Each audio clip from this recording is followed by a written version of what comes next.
अनेक वर्षांच्या वाटाघाटी आणि अथक परिश्रमांनंतर भारत ब्रिटन दरम्यानचा सर्वसमावेशक आर्थिक आणि व्यापार करार आज अस्तित्वात आला. दोन्ही देशांसाठी ही अत्यंत महत्त्वाची आणि ऐतिहासिक फलनिष्पत्ती असून त्यामुळे छोट्या कृषी, MSME अशा व्यावसायिक क्षेत्रांना लाभ मिळणार आहे. रोजगार निर्मिती देखील होईल. या कराराविषयी अधिक चर्चा करण्यासाठी Maharashtra chamber of commerce, industries and ॲग्रिकल्चरचे अध्यक्ष ललित गांधी आज आपल्या स्टुडिओत आले आहेत. सर नमस्कार. नमस्कार सर, आज अत्यंत ऐतिहासिक आणि महत्त्वाचा असा करार झाला आहे. भारत आणि ब्रिटन यांच्यामध्ये जो सर्वसमावेशक आर्थिक आणि व्यापार करार जो CETA हा झालेला आहे, नेमका तो आहे तरी काय आणि तो भारतासाठी का ऐतिहासिक मानला जातो आहे? हा करार भारतासाठी ऐतिहासिक अशासाठी मानला जातो की युरोपियन क्षेत्राच्या बाहेरच्या एका पाश्चिमात्य विकसित देशाबरोबर झालेला भारताचा हा पहिला सर्वसमावेशक करार आहे. गेली 3.5 वर्ष भारत आणि ब्रिटन यामध्ये या विषयावर खूप विस्ताराने चर्चा झालेली आहे, निगोशिएशन झालेले आहेत आणि एक सर्वसमावेशक अशा पद्धतीचा हा एक महासत्तेशी केलेला पहिला करार आहे. त्यामुळेही हा ऐतिहासिक आहे. या करारामध्ये दोन्ही बाजूने मोठ्या प्रमाणात टेरिफमध्ये कपात होणार आहे. जवळपास भारताकडून 99% वस्तूवर हे टेरिफ जवळपास शून्य होणार आहे. ब्रिटनच्या देशानं आपण बघितलं तर 90% वस्तूवरचं टेरिफ जवळपास शून्य होणार आहे. यामध्ये अनेक वेगवेगळ्या क्षेत्रांना याचा फायदा होणार आहे. जसं आता आपण ऐकले कृषी आहे, MSME सेक्टरातल्या सगळ्या उत्पादन क्षेत्रांना फायदा आहे, ज्वेलरी आहे, पादत्राणं आहेत, फार्मास्युटिकल सेक्टर आहे. म्हणजे ज्या ज्या क्षेत्रामध्ये भारताची कॉम्पिटन्सी आहे अशा क्षेत्रांना सुद्धा फार मोठी चालना या द्विपक्षीय करारामुळे होणार आहे. आणि भारत आणि ब्रिटन यांच्यामधल्या व्यापारामध्ये फार मोठी प्रमाणात वाढ होण्याची आपल्याला अपॉर्च्युनिटी या नवीन FTAमुळे आपल्याला तयार झालेली आहे. अनेक वेगवेगळ्या क्षेत्रामध्ये एक धोरणात्मक सहकार्य आपण या कराराच्या माध्यमातून करायचं ठरवलेलं आहे. आणि भारत ज्या ज्या क्षेत्रामध्ये जगामध्ये आघाडीवर आहे, मग अगदी योग शिक्षण असेल, संगीत शिक्षण असेल, अशासारख्या क्षेत्रामध्ये सुद्धा आमच्या व्यावसायिक आदानप्रदानचं जो एक महत्त्वपूर्ण क्लॉज या FTAमध्ये घातलेला आहे, त्याच्या माध्यमातून आपल्याला व्यावसायिकांचं आदानप्रदान दोन्ही देशामध्ये होण्यासाठी एक विजाचं जे धोरण सर्वसमावेशक असं बनवलं गेलं त्याचा फार मोठा फायदा याच्यामध्ये होणार आहे. म्हणजे भारतातलं कृषी क्षेत्र आहे, ग्रामीण क्षेत्र आहे, MSME क्षेत्र आहे, अशा सर्व स्तरावरच्या लोकांना याचा फार मोठा फायदा होणार आहे. रोजगार निर्मितीला फायदा होणार आहे. अशा सगळ्या वस्तूंचा एकत्रित विचार केला तर त्या अर्थानं सुद्धा हा करार ऐतिहासिक अशा प्रकारचा करार आहे. सर, तुम्ही आता बोलता बोलता जो सर्वात महत्त्वाचा विषय असा मांडला की या करारामुळे अगदी थोडकी उत्पादनं वगळता जवळपास बहुतांश उत्पादनांवरती शुल्क लागणार नाही आता. बरोबर. त्याच्यामध्ये भारतीय वस्त्र झाली, चामड्याच्या वस्तू झाल्या, रत्न, आभूषणं, खेळणी, सागरी उत्पादनं अशा क्षेत्रांना विशेष फायदा होईल का यामुळे? नक्कीच होणार आहे. म्हणजे ह्या क्षेत्रामध्ये भारताचं प्राबल्य आहे. याच्यामध्ये भारताची निर्मिती क्षमतासुद्धा चांगली आहे, क्वालिटी चांगली आहे आणि आमचं एक्सपर्टीज असल्यामुळं या सगळ्याच क्षेत्रांना या कराराच्या माध्यमातून अतिशय चांगला फायदा होणार आहे. आणि एका मोठ्या महासत्तेशी एवढा मोठ्या प्रमाणात व्यापाराची संधी उपलब्ध होणं हे भारताला जगाच्या पातळीवर एक वेगळं स्थान देण्यासाठी सुद्धा महत्त्वपूर्ण ठरणार आहे. आपण सर जर क्षेत्रनिहाय विचार केला तर भारतामध्ये विविध राज्यांमध्ये वेगवेगळ्या प्रकारची वस्त्र प्रावरणं तयार केली जातात आणि त्यामध्ये पारंपरिक वस्त्रांचा देखील खूप महत्त्वाचा वाटा असतो. चामड्याच्या वस्तू झाल्या, रत्न, आभूषणं, या सगळं क्षेत्रनिहाय जर केलं. एक खेळण्यांबद्दल देखील होतं की हा खूप मोठा उद्योग आहे, चीनमध्ये खूप मोठ्या प्रमाणावरती होतो आणि जगभर त्याचं गाजावाजा असतो. आपल्याला ते क्षेत्र काबीज करता येऊ शकतं का यावरती विचार सारखा होतो आहे. सागरी उत्पादन आहेत, तर क्षेत्रनिहाय विचार करताना कसा याच्यावरती फायदा होईल असं वाटतं तुम्हाला? गेल्या 10-11 वर्षामध्ये पंतप्रधान नरेंद्र मोदींनी भारताच्या क्षमता काय आहेत याचा पुरेपूर विचार केला आहे आणि कोणत्या क्षेत्रातल्या क्षमता विकसित करण्याची गरज आहे, कोणत्या क्षेत्राला बळ देण्याची गरज आहे. परदेशी विशेषतः चीनसारख्या देशावरचं आपलं जे अवलंबित्व आहे, मग ते फार्मा सेक्टर असेल, तुम्ही उल्लेख केलेला खेळण्याचं क्षेत्र असेल, अशा प्रत्येक क्षेत्राला पंतप्रधान एक स्ट्रॅटेजिकली गेल्या काही वर्षापासून सातत्यानं प्रयत्न करून डेव्हलप केलेला आहे आणि त्याचा फायदा आपल्याला आता या ब्रिटनबरोबर झालेल्या करारामुळे मिळणार आहे. खेळणीसारखं क्षेत्र गेले अनेक वर्ष आपल्यामध्ये ते कौशल्य आहे पण दुर्लक्षित होतं आणि पूर्ण भारतातल्या प्रत्येक बाजारामध्ये चायनाचं आक्रमण होतं. पंतप्रधानांनी ही बाब लक्षात घेऊन खेळणी उद्योगाला अतिशय चांगल्या पद्धतीने गेल्या 5 वर्षात प्रमोशन केलं, त्यांना वेगळ्या प्रकारच्या सुविधा दिल्या, त्यांच्यासाठी वेगवेगळ्या योजना आणल्या. त्यामुळे आज भारत खेळण्याच्या क्षेत्रामध्ये सुद्धा एक वेगळ्या प्रकारचं स्थान निर्माण करू शकला. फार्मास्युटिकल क्षेत्र जे आपलं कोर कॉम्पिटन्सी होती, पण API मध्ये आपण चीनवर अवलंबून होतो. तर गेल्या 7-8 वर्षामध्ये पंतप्रधानांनी वेगवेगळी धोरणं राबवली, इन्सेंटिव्हाइज केलं आणि आपलं फार्मास्युटिकल क्षेत्र बळकट केलं. त्याचा फायदा आपल्याला या कराराच्या माध्यमातून होणार आहे. ऑटोमोबाईल क्षेत्रामध्ये जर आपण पहिल्यापासून त्याचे ऑटो ॲन्सिलरी असतील किंवा ऑटोमोबाईलचे स्पेअर पार्ट असतील, यामध्ये भारताचं वैशिष्ट्य जगभर आपण त्यांचा पुरवठा करतो. तर ह्या क्षेत्रामध्ये एक मोठा क्रांतिकारी आपल्याला फायदा या करारामुळे होताना दिसणार आहे.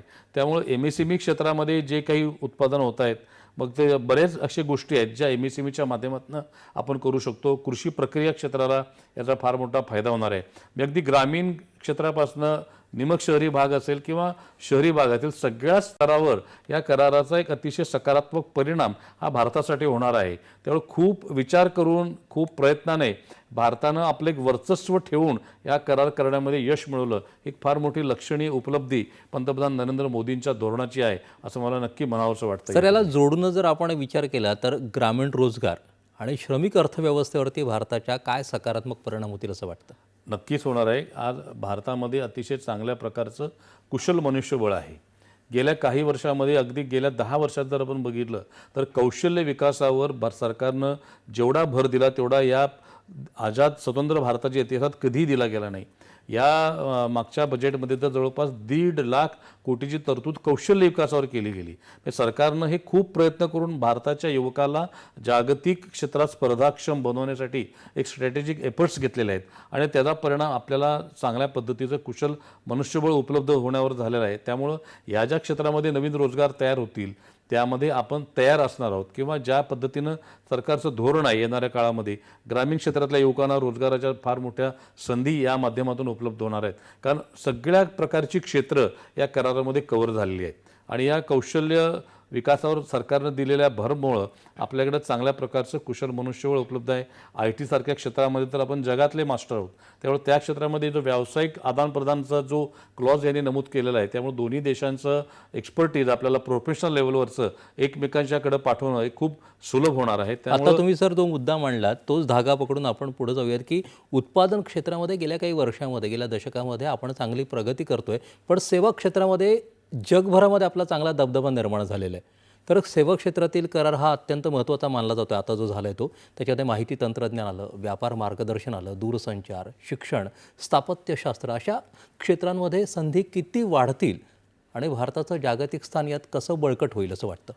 आता आपण बघितलं असेल की गेल्या काही दिवसापासून AIचं ज्या पद्धतीनं प्रमाण प्रत्येक क्षेत्रात वाढलेलं आहे, त्यामुळे कुठेतरी अशी भीती व्यक्त केली जाते की रोजगार कमी होईल का.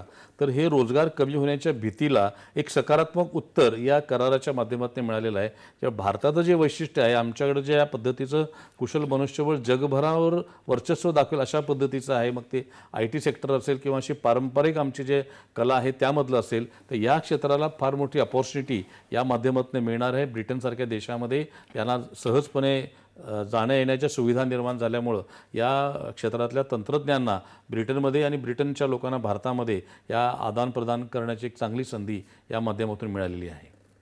हां, म्हणजे तुम्ही जो आता महत्त्वाचा मुद्दा मांडला होता तो म्हणजे दुहेरी योगदान करार. ही अत्यंत महत्त्वाची तरतूद आहे यामध्ये की त्याचा भारतातून इंग्लंडमध्ये जाणाऱ्या व्यावसायिकांवरती, कंपन्यांवरती आणि त्यांच्या आर्थिक फायदे तोटे याच्यावरती खूप मोठा परिणाम होणार आहे. तो सकारात्मक होणार आहे. तर एकूण तो कशा प्रकारे होईल असं वाटतं? पूर्वी काय विजाच्या अनेक इतक्या तरतुदी क्लिष्ट होत्या की ज्यामुळं आपल्याकडच्या तंत्रज्ञाना काही काळासाठी जर ब्रिटनमध्ये जायचं म्हटलं तर ते शक्य होत नव्हतं किंवा ब्रिटनमध्ये काही एक्सपर्टीज तंत्रज्ञान आपल्याला आपल्या देशातल्या काही विशिष्ट क्षेत्रासाठी, जसं पंतप्रधानांनी त्यांच्या प्रेसमध्ये उल्लेख केला, एव्हिएशन सेक्टरमध्ये किंवा एज्युकेशन सेक्टरमध्ये सुद्धा जे प्रोफेशनल्स आहेत या सर्वच क्षेत्रामध्ये आपल्याला तंत्रज्ञ कुशल मनुष्यबळ किंवा एक HR मधलं जे स्पेशलायझेशन आहे ते दोन्ही देशांना एकमेकांना एक्सचेंज करणं हे नवीन धोरणामुळे खूप सहज होणार आहे, जे यापूर्वी घडत नव्हतं. त्यामुळे एक नवीन क्षेत्र आपल्या देशातल्या लोकांना खुली होणार आहेत. सर, या करारामुळे जे भारतीय व्यावसायिक आहेत, कुशल कामगार आहेत, योग शिक्षक आहेत, शेफ आहेत, कलाकार आहेत, या सगळ्यांसाठी देखील खूप मोठं व्यासपीठ असं खुलं होताना दिसतंय. कारण इंग्लंडमध्ये त्यांचा वावर अधिक सुलभ होईल आणि या जागतिक स्थितीचा भारताच्या प्रतिभावंतांची जी आहे त्यांचं स्थलांतर होणार आहे, त्यांच्या धोरणावरती काय प्रभाव पडू शकतो?